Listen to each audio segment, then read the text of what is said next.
రాష్ట్రంలో వైసీపీ నాయకులు చికిత్స తీసుకోవాలని చెప్పి తెలుగుదేశం పార్టీ నాయకులు అందరం కూడా వాళ్ళ కుటుంబ సభ్యులని వాళ్ళని ఎక్కడైనా చూపించాలని చెప్పి కూడా మేమందరం కూడా రిక్వెస్ట్ చేయడానికి ఈ ప్రెస్ మీట్ పెట్టడం జరిగింది. ఎందుకంటే పాపం మొన్న జగన్మోహన్ రెడ్డి గారు కార్యకర్తలు ఎవరైతే వాళ్ళందరినీ కూడా ఇంకా ఎంతో కొంత మిగిలి ఉన్నారో వాళ్ళందరినీ కూడా కూర్చోబెట్టుకొని చాలా విషయాలు చెప్పడంతో వాళ్ళందరూ కూడా మతి తప్పి ఊళ్ళల్లో తిరుగుతున్నారని చెప్పి ఇన్ఫర్మేషన్ వచ్చింది. కాబట్టి వాళ్ళందరినీ కూడా డాక్టర్లకు చూపించి వాళ్ళందరికీ కూడా ఆరోగ్యం బాగుండాలని చెప్పి వాళ్ళ కుటుంబ సభ్యులను రిక్వెస్ట్ చేయడానికి ప్రెస్ మీట్ పెట్టడం జరిగింది. ఎందుకంటే జగన్మోహన్ రెడ్డి గారు ఇంకా ఆయన మాట్లాడే విధానం, మాట్లాడే పద్ధతి చూస్తుంటే ఆయన ఎట్లాగో ఆయన సేఫ్గా ఉంటాడు, కానీ ఆయన నమ్ముకున్న వాళ్ళని ఇంకా ఇంకా ముంచేదానికి ఆయన మాట్లాడే విధానం చూస్తుంటే నిజంగా బాధాకరంగా ఉంది. ఈరోజు జగన్మోహన్ రెడ్డి గారు ప్రెస్ మీట్ పెట్టి అదే కార్యకర్తలతో మాట్లాడుతూ ఈ 9 నెలల్లో గత ప్రభుత్వము అంటే మనము అధికారంలో ఉన్నప్పుడు ఎట్లా ఉన్నింది, ఇప్పుడు ఈ 9 నెలలు తెలుగుదేశం పార్టీ అధికారంలోకి వచ్చిన తర్వాత ఏ విధంగా రాష్ట్రం అల్లకల్లోలం అయిపోయిందంట. రాష్ట్రంలో ప్రజలు రోడ్డు మీదకి వచ్చేస్తున్నారంట, ఎవరు కూడా సంతోషంగా లేరంట. పదే పదే పదే కొలాప్స్ కొలాప్స్ కొలాప్స్ అని సినిమా డైలాగులు జగన్మోహన్ రెడ్డి గారు చెప్తున్నారు. గత ప్రభుత్వంలో మీరు అధికారంలో ఉన్నప్పుడు నిజంగంటే ఈ రాష్ట్రాన్ని కొలాప్స్ చేసింది మీరు. అభివృద్ధి పేరుతో అప్పులు చేసి రాష్ట్రంలో ఏ ఒక్క జిల్లా కూడా బాగుపడకుండా రోడ్డు మీదకి ప్రజలను తీసుకొచ్చి ఈ రాష్ట్రాన్ని కొలాప్స్ చేసింది మీరు.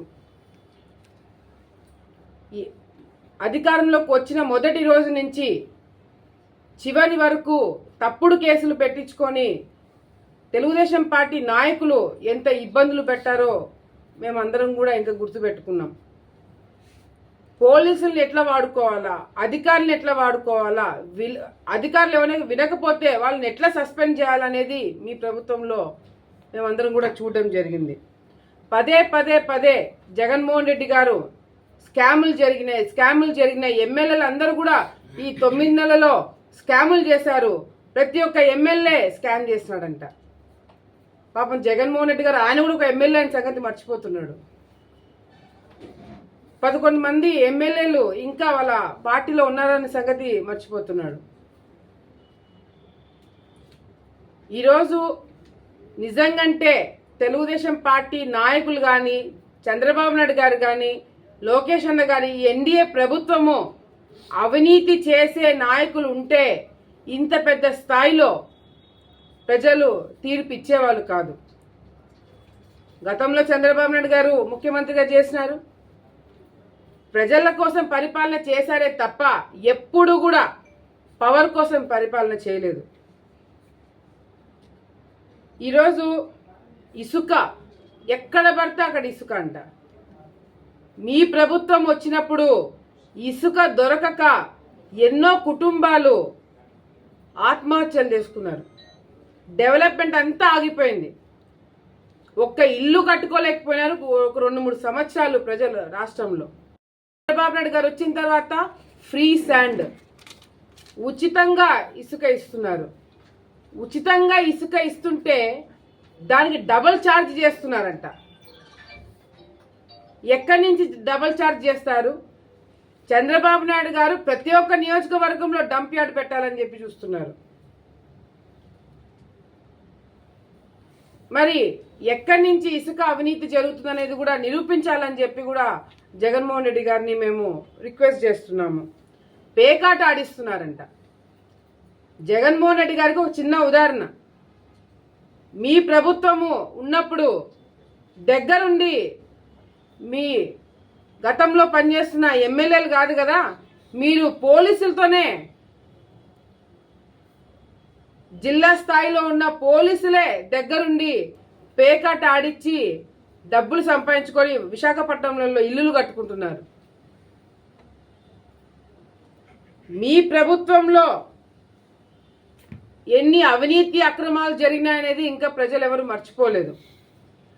ఆయన చెప్పే మాటలు వింటుంటే ఓయమ్మ మళ్ళీ ఏమవుతుందో ఏందో అనుకున్నాము.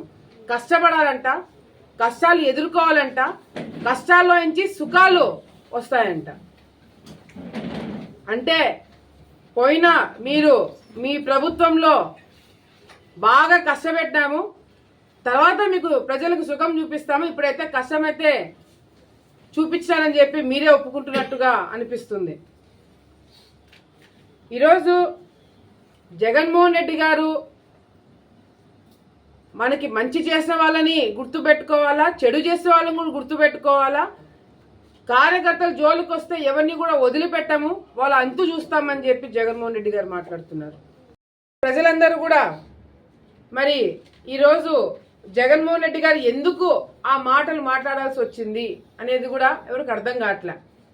ఇప్పుడు జగన్మోహన్ రెడ్డి గారి 2.0 వర్షన్ చూస్తారని చెప్పి ఒక పెద్ద స్టేట్మెంట్ ఇచ్చారు.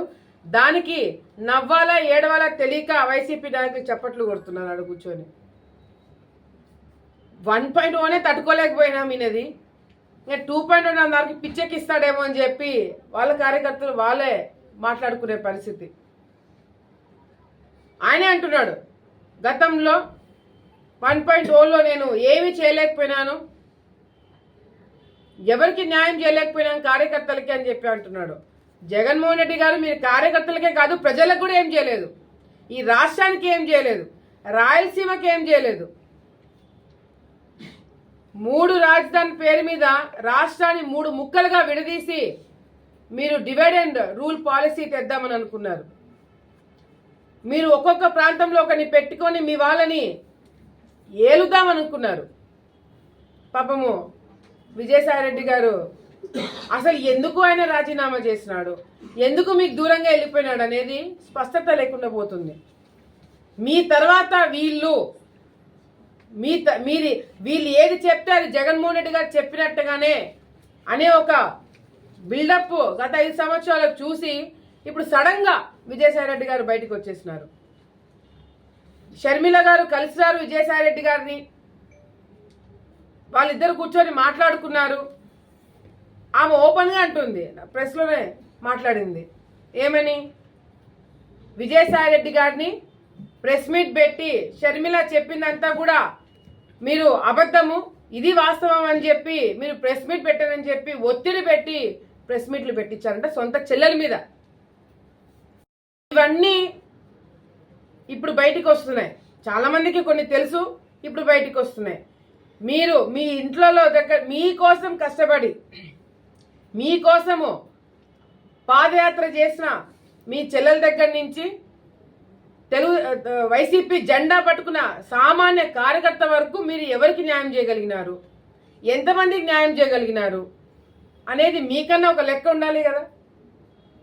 ఈరోజు వైసీపీ నాయకులు ఏదో ప్రెస్ మీట్లు పెట్టాలి కాబట్టి పెట్టి తెలుగుదేశం పార్టీ అవినీతి కార్యక్రమాలు చేస్తున్నారు, తెలుగుదేశం పార్టీ నాయకులు దోచుకుంటున్నారని చెప్పి మీరు మాట్లాడుతున్నారు తప్ప ఎక్కడైనా ఏదైనా ఆధారం చూపించి మాట్లాడగలిగినారా? అంత ఓపెన్ గా స్కాములు జరుగుతుంటే ఒక్కటంటే ఒక్కటైనా మీరు నిరూపించగలిగినారా?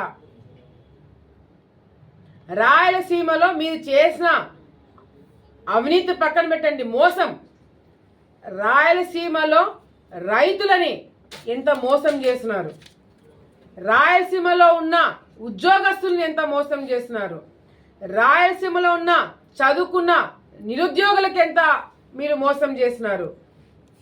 ఇంకా ఎవడు కూడా మర్చిపోలేదు, ఇంకా చాలా ఆవేశంగా ఉన్నారు మీరు చేసిన అక్రమాలకి.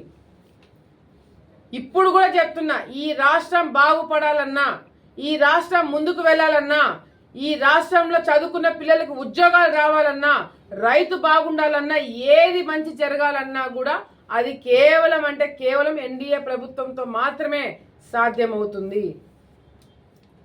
మీరు 2.0లు 5.0లు ఎన్ని వచ్చినా కూడా ఏమీ చేయలేరు.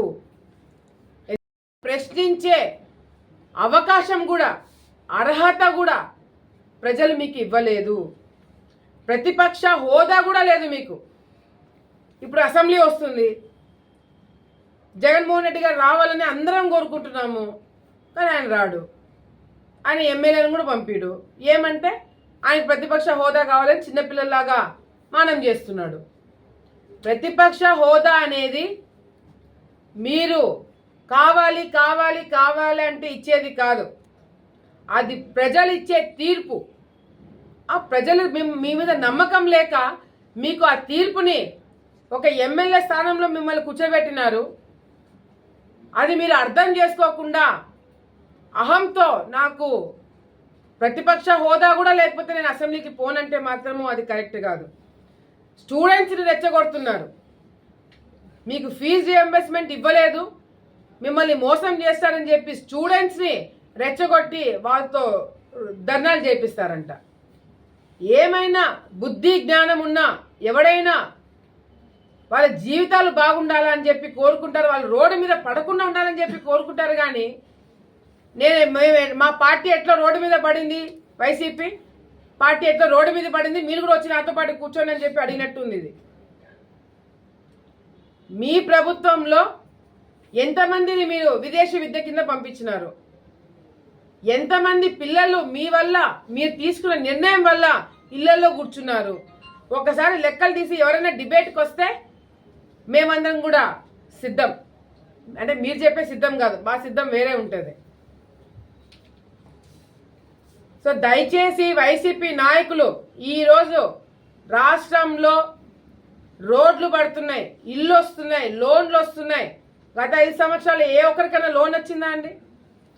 ఏ ఒక్కడైనా సరిగ్గా ఇల్లు కట్టుకోగలిగినాడా? ఇప్పుడు ఇల్లు కట్టుకుంటే 4 లక్షల రూపాయలు ప్రభుత్వం ఇస్తుంది, 3 సెంట్ల భూమి ప్రభుత్వం ఇస్తుంది. గత ప్రభుత్వంలో ఎంత ఇచ్చినారు? సెంటున్నారా? ఎందుకు మా ప్రభుత్వం చేయగలుగుతుంది, మీ ప్రభుత్వం ఎందుకు చేయలేకపోతుంది? మా వీడియో మీకు నచ్చినట్లయితే please like, share and subscribe.